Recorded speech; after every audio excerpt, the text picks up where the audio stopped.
Deməli, videoda izah eləmişəm ki, dadənin bağlayıcı ilə ədəd olmağını seçmək üçün dəni deyirəm ki, dana ilə əvəz eləyəndə nə olur? Ədad.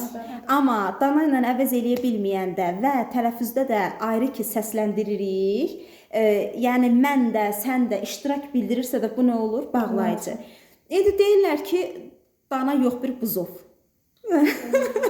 Buzov. Mən də videoda açıqlama vermişəm ki, biz Gəncə Göygöl ərazisində yaşayırıq. Dilimizdə dana sözü var. Yoxdur ay qızlar? Var, yaxşı dana. Ay sağ ol.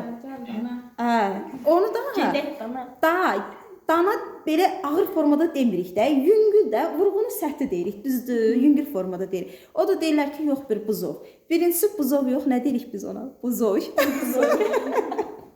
Elə mi deyirik? Hə, dilimizdə müəyyən sözlər, ifadələr var ki, düzgün səsləndirmirik onları. Bu bizim yaşadığımız ərazi ilə, mühitlə bağlıdır. Yəni gözümüzü açmışıq, bu cür eşitmişik. Bu oxuduğumuz ədəbi dillə onu tam şəkildə əvəz edib yerinə keçirdə bilmirik, düzdürmü? İndi var dilimizdə. İndi buzov yox, bizim ərazidə nə deyirlər ona? Buzoy. Düzdür? Amma ədəbi dildə, leksikada buzoy sözü var? Xeyr, yoxdur. Əslində buzovdur. O və fərq birləşməsində də bu düşməsi var, yoxdur? Yoxdur. Ay sağ ol, yoxdur. Yeni qaydalarla, yeni deyəndə artıq bir neçə ildir də yoxdur.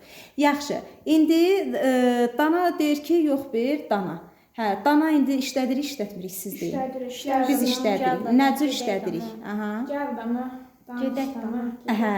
Yaxşı dana. Hə. Belə, bu da bizim dana sözünün izahı. Belə.